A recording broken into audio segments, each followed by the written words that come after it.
Този филм е по проект, финансиран от Европейския съюз и Европейски земеделски фонд за развитие на селските райони.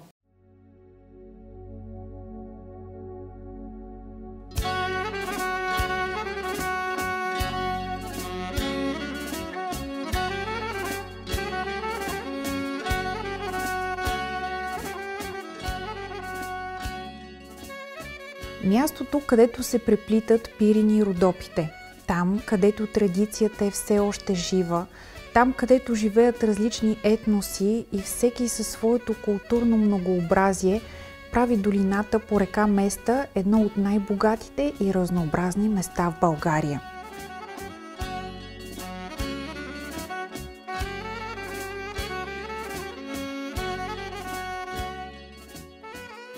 Там някъде, сгушено в планината, по път с безброй завои, е Рибново. След него няма нищо. Попадайки там, се открива нов свят.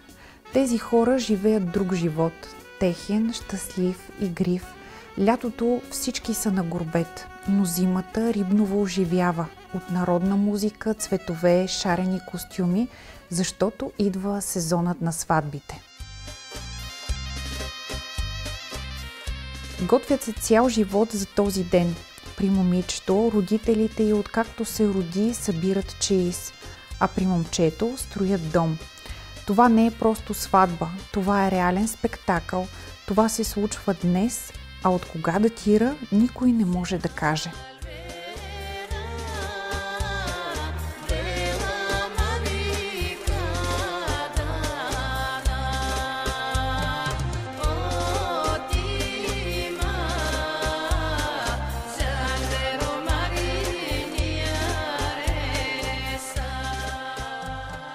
Подготовката е дълго време. Примерно аз правя подготовка за тази сватба от лятото. И това всичко се прави едно по едно. Това е в пакетченца се продава и частите са едно по едно. Всичко се наглабя тук с частите и се образува цветенце. И не само. Абсолютно всичко. Елек, тантела, по-нашо казано, челбе. Всичко е ръчно изработено. Ти си ги правиш? Да. Също така шалварите купуваме ги готови с част от паетите и ние ги да украсяваме. Сега примерно това сваровско синджирче, както го казваме тук в Рибново, е допълнително сложено. Да. Подготовката отнема дълго време. И това означава, че сте много сръчни. Да, иначе. Като цяло рибновските момичета, жени, много сръчни, работливи.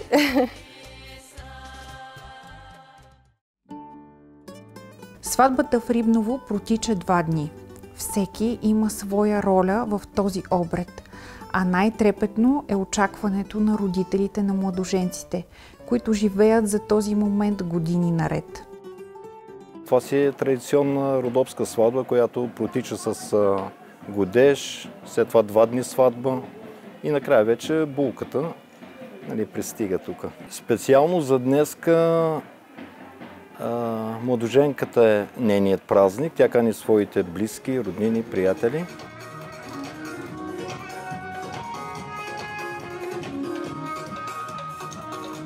Първият ден е за младоженеца. Той кани своите близки, роднини и приятели. Хранят ги, веселят ги и има поне 500 гости. След това идва най-чаканият момент. Всички излизат на площада и започва веселието. Музиката свири, играят се кръстни хора. Младите не спират да танцуват. Облечени всички с най-пъстрите си костюми. Момите на хорото сами изработват своите дрехи. Тук при нас пък трябва да се направи, да имат дом достатъчно така голям, където тия мебели да се настанят, да се обзаведе къщата. И освен това подаръци се подготвят за булката. Чудесно. Като облекло, като обувки и такива. Идеално. Да си имат всичко, както се казва, да започнат с един много висок старт. Да, и те хората казват ми, тия младежи, вика, за какво ще мислят повече? Да. Вие сте им направили къща, ето мебелите, обзавеждането е факт и те от тук насетне. Ами те започват да подготвят явно за техните деца. Сега от страна на младоженеца, неговите дрехи, където например, сега моята майка ще подари на булката, те са събирани от дълго време. Тези дрехи са събирани от, да кажем, от детството на моя брат. Едно по едно се слага и сега се допълва липсващото. Накрая се купува злато и последни на мода, които са последните на мода, шалвари, елеци, тантели. Това е като последно. А докато момковите се веселят, пред дома на булката на улицата се изгражда едно огромно скеле и се реди целият и чеиз. Всичко, което са събрали нейните родители – дрехи, килими, покривки, мебели, и 2 дни цялото село гледа и обсъжда какво ще занесе мамата в новия си дом.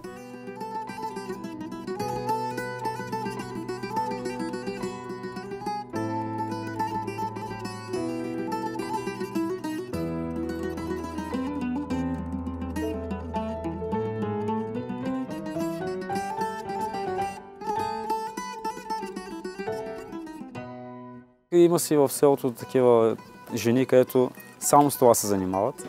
И стъпва една жена от тях и само казва кой как се реди. И в рамките на 3-4 часа се нарежда всичко. И мебели, и чеиза от тази страна, къде е.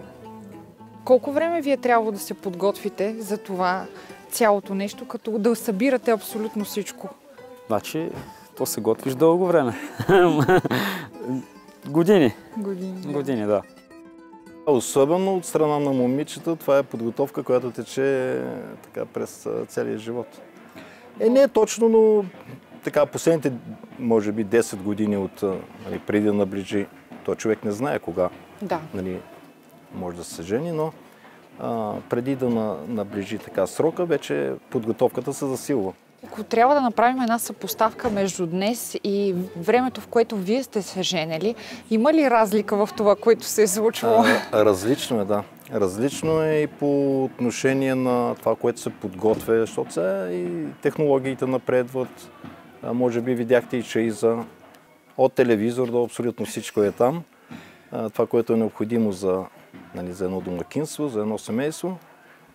По наше време, може би пак така, чеиза присъства, но в по-скромно. И като техника, и като други неща. Първият ден беше деня на момчето. Всички роднини, приятели, близки на момчето бяха в ресторанта. След това, като се нахранят хората, излизат отвънка на центъра. Там има хора до към 5-6 часа и 1 час отдих, подготовка за каната, докато се приготви каната. И после вечерта 2 часа, почти 2 часа или и повече на едни пъти, каната.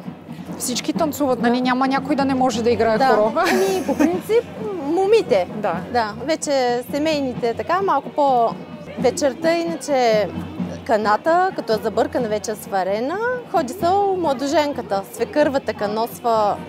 свекървата я каносва. Да, свекървата каносва снахата. Тя така трябва да нощува, за да й се хване каната. И така и днеска е деня на момичето.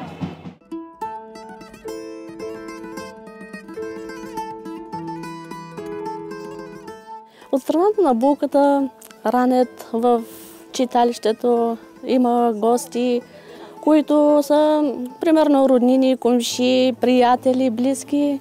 След това, като приключат в читалището, излизат вънка, пак играят хора, след което поиграват хората и идват тук, примерно. Това е чеиза на булката, нали така? Да, това е чеиза на булката. Кой го строи този чеиз? Да, на булката родителите го събират с години. Може би още откакто се е родила го събират. А това горното, където е най-горе, това се събира от страната на младоженеца, от неговата майка, от неговия баща. Колко време ви трябва цялото това нещо да го конструирате и да го подредите? Лично аз не съм присъствала, но няколко часа, даже може би и повече, защото всичко се изисква както трябва да подредено, да го видят просто хората отвън. Днеска е деня на булката. Посрещат гостите, изпращат ги, сега ще докарат булката, в 3:30 ще почнат да я шарят. Ще почнат да я шарят, ще облекат това от момчето. То горния ред от момчето на булката. А това отдолу, всичко мебелите си от родителите на булката. Колко време го събират цялото това нещо? Като веки вземе да подрасне, оти веки сега нови млади излизат от убаво по-баво и гледат си модерно да купят нещо убаво. 30 000 дада само на мебелите. Съдомиялна, перална, хладилник, телевизор. Всичко това. И пари е всичко това.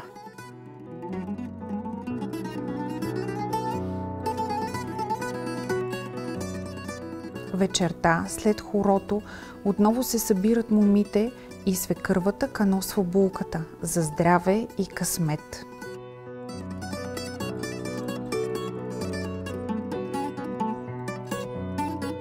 Дълъг и уморителен е целият ритуал, но най-важният ден е вторият, денят на момичето.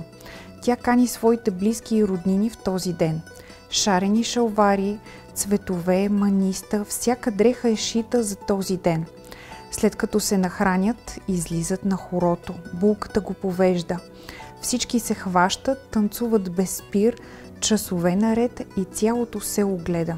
Студът не ги плаши. Радват се, усмихват се, сякаш не искат това да свършва. В този ден каним гостите от страната на булката, роднините, близки роднини, да долу в ресторант. До обяд, до следобяда, докато минат. Танцуват? Да, хора, танци и така нататък, до към 3-3:30, докато свърши цялата тази еуфория. И след това сега до час, максимум 1 час, на площада излизат, играят и до 1 час се прибират тук да почват да налепят, как се казва по-ривански.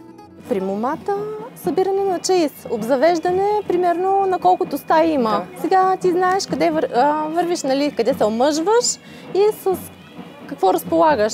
Купуват се спални, мебели, там бяла техника, всичко необходимо за един дом. Слушала съм, че така са лепи гелина и нали, тя вечерта, когато я карат у младоженеца, трябва да се стиснати очи и с огледало. Да. Седно от един свят минава към друг. Да. Да, от мома към жена. Да. Да. Предполагам, че и за нея е вълнението. Вие ходите ли при нея или там са само нейните роднини и приятелки? Докато я лепят, да. Да, ходиме. Най-близките.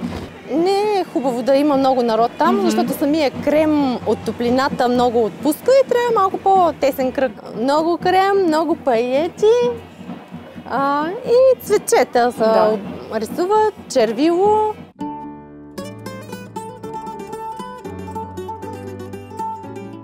Преди да се стъмни, момичето се прибира за последно в бащиния дом. И там, между двата свята, девойката се разделя с моминството, за да стане жена. Преобразяването на момата в гелина, или по-просто казано булка, е един от най-съкровенните процеси. Традицията се пази и предава от поколение на поколение. И днес всяка мома в Рибново мечтае да бъде гелина.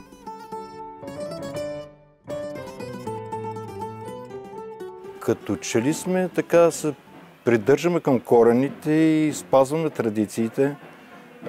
Мисля, че до сега нямало опит някой да направи някаква стъпка към промяна.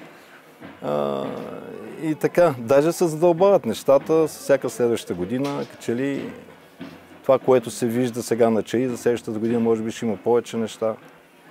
При 5, 6 и 10 години кой е мислил примерно на чаи, за да има садомиялна или такъв тип техника, докато днес това вече е факт. В днешния ден на булката най-важното, което е, че ще налепят, след което ще надене руба, ние му казваме тук. Върху рубата се облича с фередже, има прекрива отзад и вече като налепят, като облякат, излиза тук, примерно на терасата, всички идват тук и я виждат. Най-напред я мажат с крем, после я лепят с пулчета, ние му казваме тук. Да бъде красива? Да. Изисква се да е красива, да. Тя стои без да помръдва, да, тя стои по-точно легнала, с затворени очи, не трябва да гледа. И така колко време горе-долу?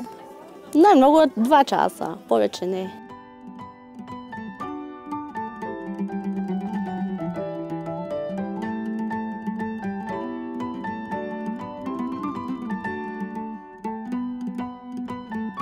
Преобразяването й в Гелина започва, като първо на лицето й се слага огромно количество крем.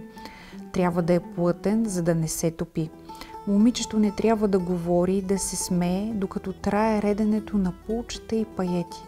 Само рисуването трае около час-два. Това е времето, в което тя остава сама с мислите си. Чува, но не може да говори. Това е времето на преосмисляне и на мечта за бъдещето, в което вече ще бъдат двама. Защото след този момент Гелината ще има своята първа брачна нощ.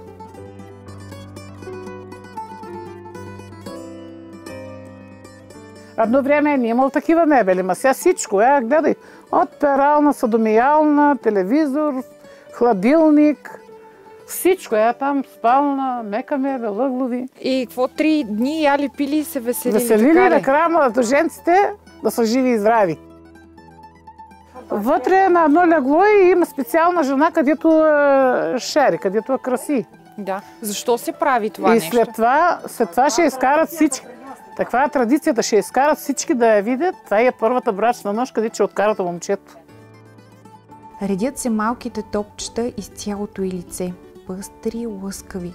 На очите й се слагат паети, за да не може да го отвори очи, за да потъне в тъмнината и да се роди отново като жена.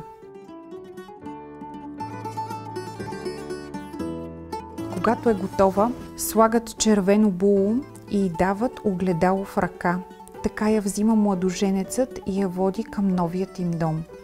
С настъпването на нощта, щом слънцето напълно се скрие, тръгват всички пеша до общия дом на младите. В огледалото, което държи, Гелината вижда бащиния дом за последен път и отправя своя поглед към бъдещето. Точно в този момент, между двата свята, тя поема към новото начало. Мъжът я внася на ръце в новия дом и след това сваля цялата тази маска. Разлепя пулчетата, измива я с прясно мляко и вижда красивото лице на жена си. А първото нещо, което тя вижда след като отваря очи, е образът на нейния мъж. Той покрива косите й и идва ходжата и ги венчава. От този момент нататък те са официално семейство. Могат да живеят заедно, свободно да се държат за ръце, да се целуват и имат дом. Един живот сякаш изчезва и започва да се пише нова история за следващото поколение, което ще събира чиза, ще строи дом. Така животът там в Рибново се запазва, не умира, а звукът от тъпани и зурни отеква до следващата зрелищна сватба.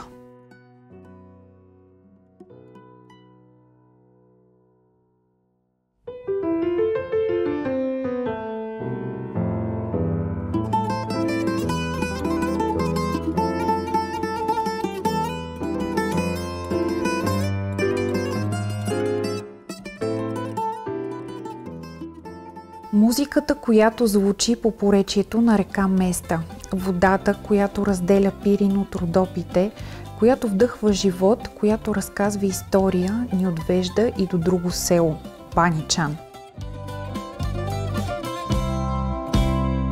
Там, където всяка зара слънце изгрява и надеждата полита на щъркови крила.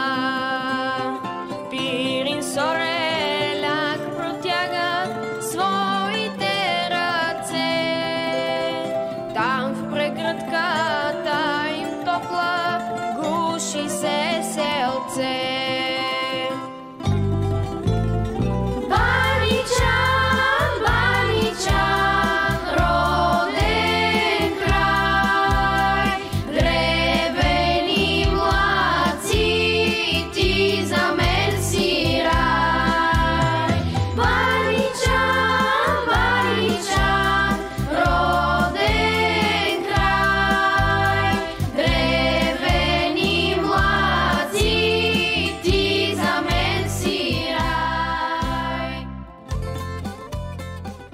Селото е от много векове.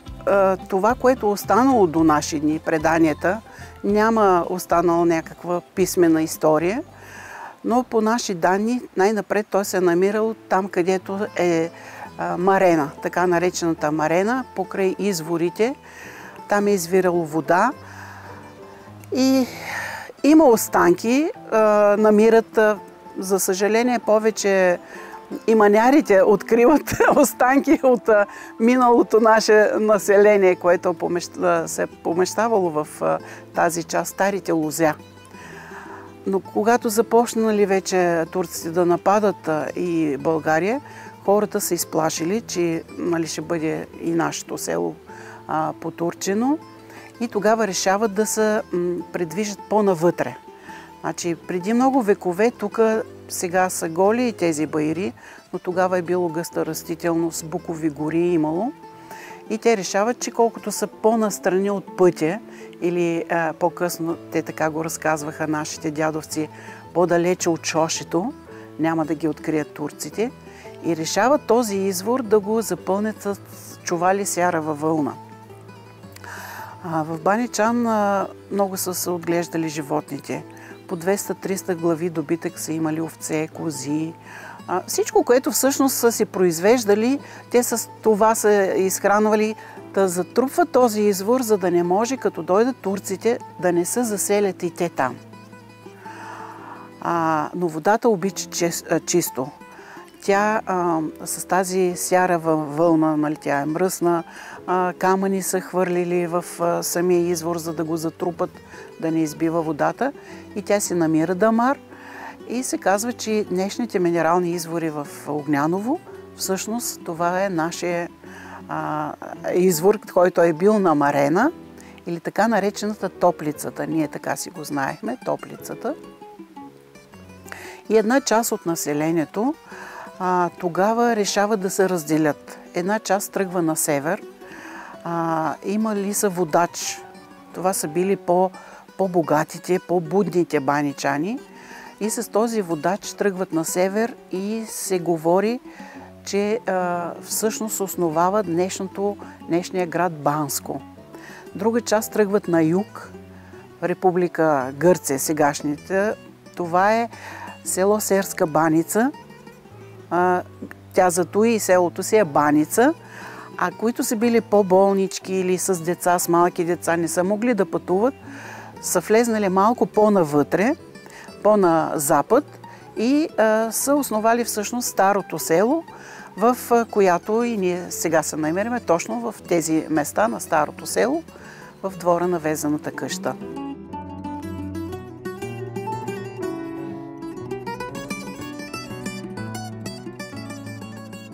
Заради това Банско също започва с бан, и минералните извори, баните, защото Топлицата тогава са ползвали за бани, баните и чановете от животните са, това е наименованието на нашето село Бани, Чан.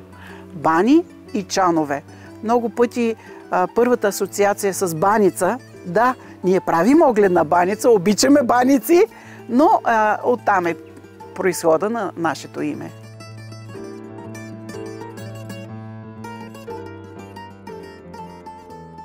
Пъстри шарени чорапи, причудливи форми, везени бродери, необикновени картини, претворени върху престилки, красиви цветове, добити от природата, обединени от женската хубост. Това може да се види в Баничан.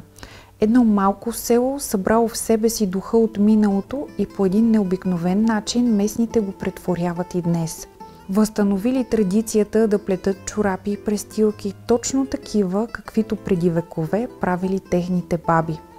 В Баничан тъкат шарени престилки, багрят с растения от природата и пеят песните на своите предци. Доми, домиля, лой малеш, доми, домиля, ало.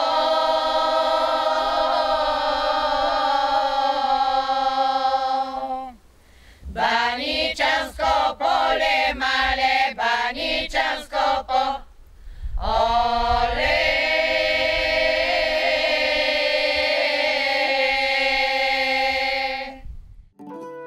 Баничан се слави с най-много православни храмове на глава от населението. с прекрасни минерални извори от миналото и една забележителна традиция при изработката на сватбения и празничен костюм на момата, който съпътства цялата подготовка за нейното сватбено тържество.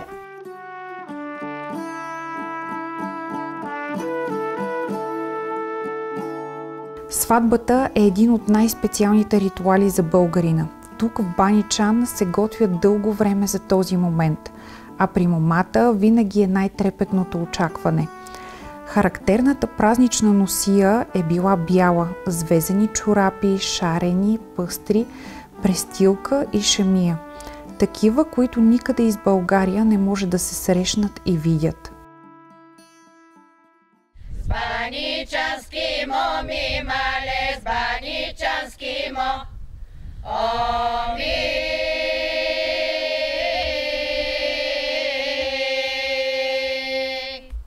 Що любаво носят мале, що любаво носят.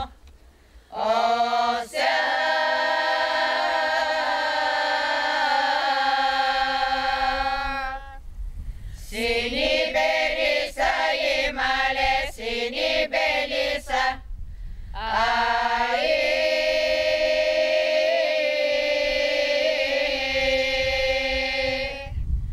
Враса и си носят мале, враса и си носят.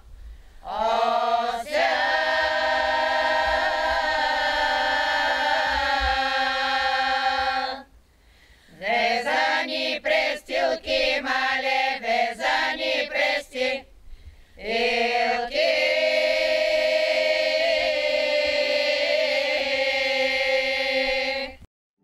Това е селото с характерния, красив и уникален баничански женски костюм. С синята и бяла сая, празничния костюм, който за наша радост успяхме да пресъздадеме това, което е било, отново да откриеме, да изровеме от тази културна съкровищница и да откриеме 9 модела баничански шарени чорапи, 14 модела пищюмали. Това е престилката на баничанката, невероятно красивите шивици на ризата по ръкавите и по полите, както и бялата и синя сая, а на главите те са имали вълнени шемии. Вълнената, жълтата, винената и пауневата шемия. Баничанките са се обличали на празнични дни и когато е бил тяхния, как да кажа, най-сублимният момент от живота на човека – сватбата. Обличали се с бяла сая. През зимата са слагали отгоре и касак, когато е по-студено. Имало е не само бяла сая, също са се обличали и с дзабуни, но това всичко от тяхните ръце, което са си произвели и са изтакали баничанката след изнурителния труд през деня на 40-42 градуса, когато тя е жънала, за да приготви хляба за семейството.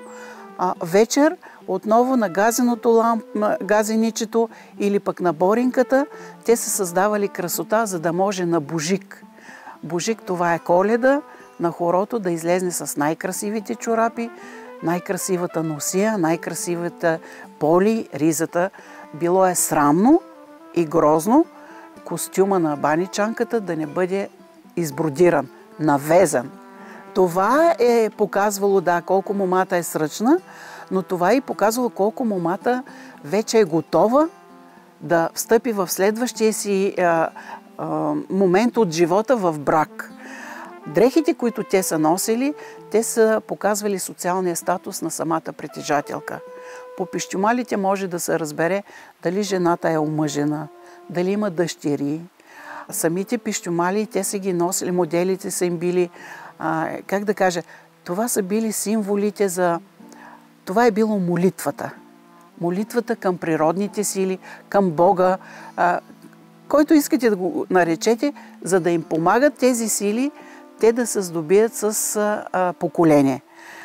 Хората ни казват, че нашата мисия на човека на земята е не да се обгради с материални блага. с скъпи коли и скъпи къщи, голями къщи, а да създаде и възпита поколение и да остави наследство, което да продължи рода. Това е било тяхния смисъл.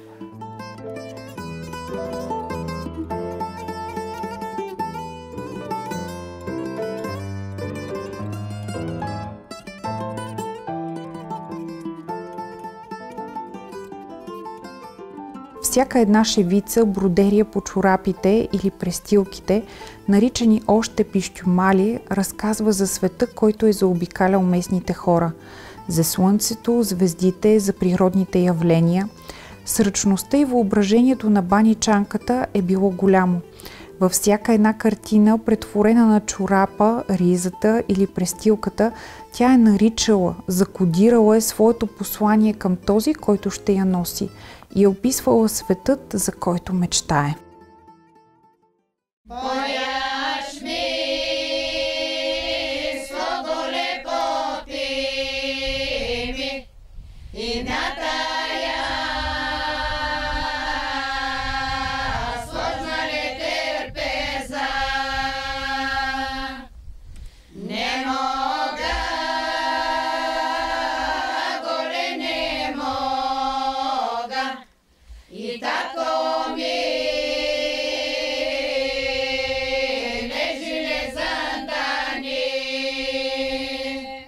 Всички сякаш са, те са в червената гама. Светли са, много пъстри, красиви, целият костюм е пъстър, красив, и чорапите, и пищюмалите, и ризите. И това е носител на информация. На времето тези пъстри дрехи са имали право да ги носят само посветените. Значи хората, които са имали знанията и познанията за всички природни, за природата, това, което ни носи посланието, новата луна, пълнолунието, изгряващото слънце, след обеда, след южината. Те са нямали часовници, нямали са календари, но те са познавали и всъщност тяхното ежедневие е било съпътствано точно от тези знания, от тази природа. Така че това е било право, пак казвам, на знаещите. Хората, които са имали знанията и познанията за всичкото това. И всяка престилка, погледната, тя е приказка. Тя може да разкаже за нейната притежателка, какъв е нейният социален статус. Същото и с чорапите. Везените, шарените чорапи, които ги има над 5 континента по света и над 35 държави. Вече стигнаха, как да кажем, тихо и кротко и в кралския двор. Само 2 чифта от всичките тези 9, които са достигнали до нас, 2 чифта са 2 цвята. Всичките останали са 5 цветни. 5 цвята: бял, червен, син, зелен и жълт. Всеки цвят носи своята информация и всеки цвят има своето значение. Пръстното поле на всеки модел започва с червения цвят. Червеният е символ на живота, символа с червен цвят. Често днес можем да видим млади хора с червен конец на ръката. Това е против уроки. За това са го носили, но червеното е символиката на новото, на зараждащото, на надграждащото, на просперитета. Белият цвят, всички знаеме, това е нашата духовна чистота. Не е случайно мартеницата, с която сме известни в цял свят, българите, е бяло и червено. Зеленият цвят е символа на пролета, на зараждащото се ново начало. Синия са нашите прекрасни извори. 2 реки и 2 минерални извора. Отново синият цвят се е ползвало против уроки. Казват синьо ученце, да не тия уроки. Жълтия, който го казах последен, но той не е последен по значение. Той също си има своето значение. Жълтият цвят, това е преклонението на баничани пред небесното светило, слънцето. Какво може без слънце? Нито растението, нито човека. Слънцето, това е символа вече на цялия благодат. Той да даде благодата и пожеланията за плодородие, освен на нивите, но плодородие и на жената. Бял и червен модел от чорапите, както казах, нали, само два модела са с двуцветни. Бялото и червеното са го носили изключително момичетата. Неомъжените. Неомъжените, да. А вече черно и бяло, арнаутките, значи бяло и червено това са черешките. А вече възрастните жени, които тяхният спътник в живота е напуснал земния свят, те отново трябва да са шарени чорапи, но са бяло и черно. Естествените цветове на вълната от овцете. И тяхният модел са арнаутките. Другите модели, които може да срещнете от нашите баничански чорапи, това са звездичките, котешките стъпки, сините, рахтовете и още много други. Те са им слагали имената от заобикалящия свят. Това, което ги е съпътствало през целия живот, те са слагали имена на своите чорапи, на одеждите всъщност, на дрехите, които са се обличили. Всеки модел може отново да разказва, има своята символика. Звездичките, те са едни прекрасни слънчеви чорапи, които точно приличат на звездички. Но тези хора, които имат днешните хора, познанията за шевицата, за тяхното значение, това е типичната символ на елбетицата. Елбетицата, която е защитен символ във всичко. Това е двойният кръст. Кръста, който показва кръговрата на живота, който показва 4 годишни времена, който показва 4 посоки на света, но те са сложили едно прекрасно име звездичките с бяло и синьо, изключително красиви. На първи момент наистина човек казва, да, това са звездичките. Но за тези звездички се крие цяла история, цяла приказка, цяло знание.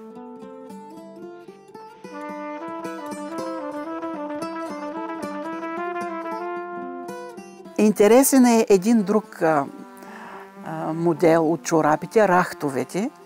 И аз се поинтересувах защо пък точно рахтовете, какво означават и какво е. Но открих всъщност, че РТХА, РТХ, на времето е означавало говоря истина. Хората, които са си отваряли устата за нещо да говорят, те са имали, как да кажа, не правото, а при тях е било закон, че човек трябва да изрича само истина. Докато сега трудно истината можем да открием, където и да било.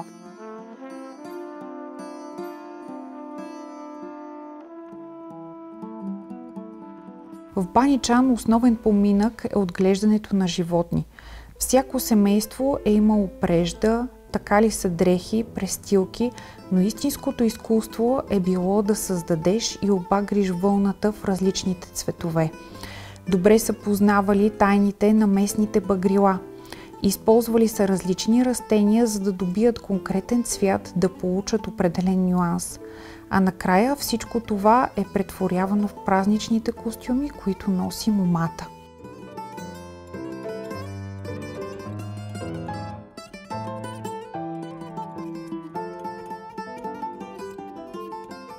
Те са знаели всяко дърво, нали, листата са ползвали за багренето, някъде са се ползвали животинските всъщност течности.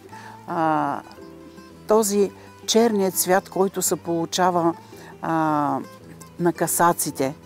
Черен, но леко на слънце той червене, ако човек го погледне. Значи те са заривали дрехата или платното, или пък самата прежда. Тя се заривала в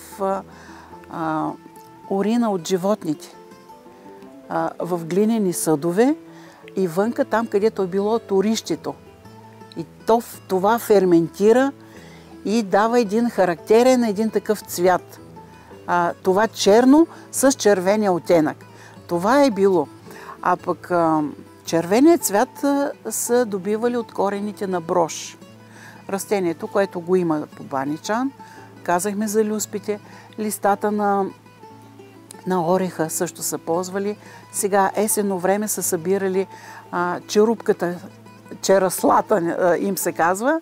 Люспите пак от ореха, зелените люспи, също са ги ползвали после за боядисване. Синьото, наоколо тук, където е осоето, там има доста миждрявка. Това е едно растение, което са слагали на кокошките като антибиотик.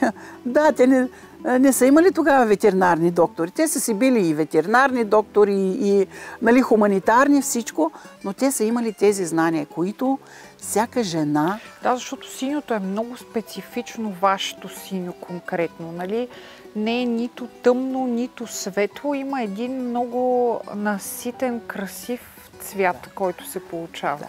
Това е от тази миждрявка от кората. Тя като се сложи във вода и става синьо. И вече в зависимост от интензитета, желания цвят, повече или по-малко, нали, се получава това синьо. Ползвали са и синка, нали, но така по-малко. Синьо или лаво също от чайовете, които хората си берат. Освен за чай, ползват и го за боядисване. И гликата, пролетно време, освен за чай и гликата, също за боядисване за жълтия цвят. И когато те са искали по-светло или по-тъмно, те са смесвали. Към лука, люспите от лук, ако искат да е по-светло, остават само с жълтите. Ако искат по-тъмно, има червен. Слагат и от червене, на някои места комбинират с камениче и получава, нали, желания цвят. И спрямо тази разцветка, те са знаели момата или жената от кой род е. Нали, ето този род, те наблягат на по-светлото или тези са на по-тъмно. Имали са тези познания, но всяка майка е била задължена момичето още от малко. Вече 2-3 годишно то заедно с нея се възпитава на труд.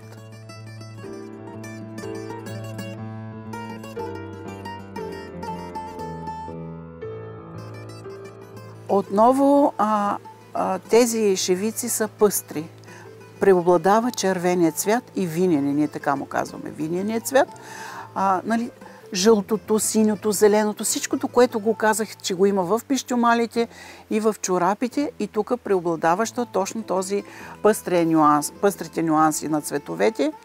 Ако отново се вгледат, там можем да открием в шевиците точно тези символи, дървото на живота, елбетицата. За пръв път открих една детска шевица. Дори и децата, нали, на сръчната домакиня, на сръчната жена, дори и детенцето вече като излезне с нея на хорото, и той е имало шевичка направена. И тя е детска. Много от шевиците не знаехме, че са баничански, но полека сглобихме пъзелчето и тя е факт.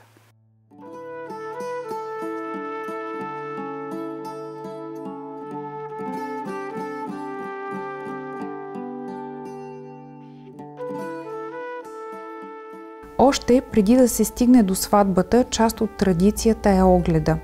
Дали ще се харесат двете семейства, кой какво ще даде за младите, и всичко протича, като се водят дълги преговори. От време, когато е минавал историка Стрезов, още тогава той казва, значи, баничанското поле ражда всичко, даже и воден кромит лук. Което това е било разменната монета всъщност тогава хората ни. До ден днешен, изследвани са неговите качества, е доказано, че този кромит лук е по-различен. Много хора са взимали семена, расът са сяли, нали, сме давали, но след това есента идват и си купуват готова продукция, защото наистина той е по-различен от всички други. И са го използвали в ежедневието, използвали са го в медицината, използвали са го в козметиката. Така че прочутата огледна баница, която има своята история. История е свързана отново с сватбения момент. Пред сватбения момент тя се е точила за специални хора, специални гости, когато идват да оглеждат момичето. И тя зато е огледна. така са разбирало... Посрещали се с нея? С нея са посрещали, защото домакините, като знае какви годежари, нали, ще дойдат да искат дъщерята, тя се е стремяла да е богата баницата, да сложи всичко, което има, да може наистина да харесат дъщерята, защото и дъщерята отива в къща, където има най-много овце, имат много земи, значи е богата къща.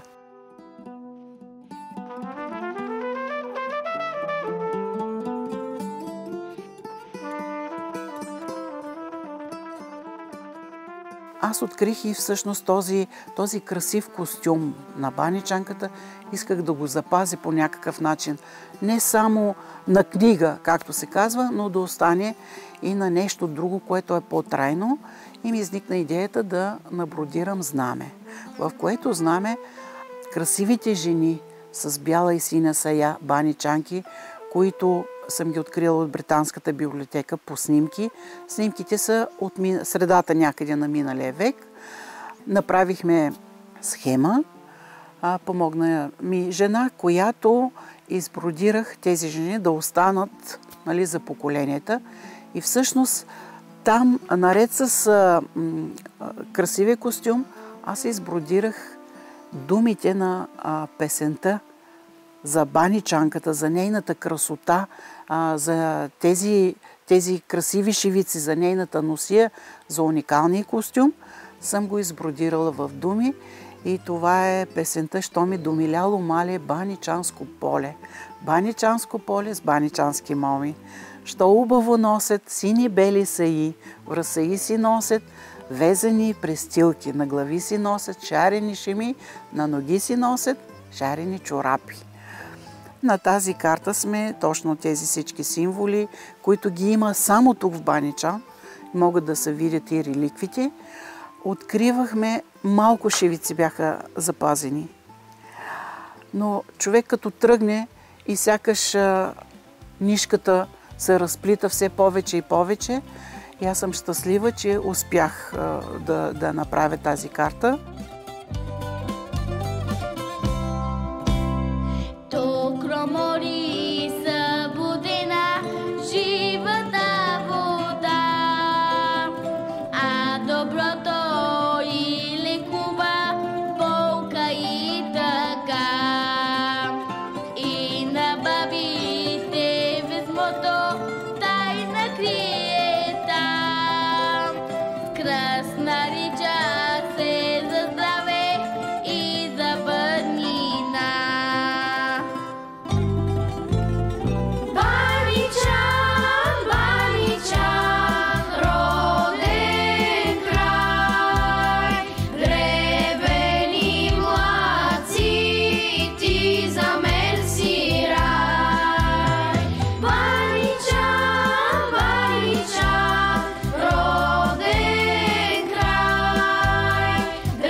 Ние пазим традиции за хората и хора за традициите, защото ако ние имаме традициите, но нямаме хора за тези традиции, които да ги изпълняват, които да ги разпространяват, да ги предават на поколенията, те просто ще се загубят.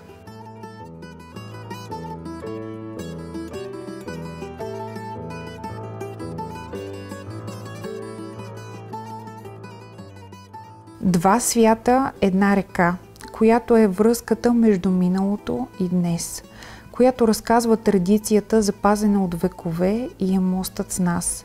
Живот между технологиите и едни обичаи, които са сякаш излезли от приказките, но ги има и днес, живеят в сърцата на младите. Музиката не спира да звучи, хорото не спира да се вие. Цветовете, шевиците, обичаите успяват да намерят пътят във времето и да продължат да живеят своя живот. И така, докато ни има.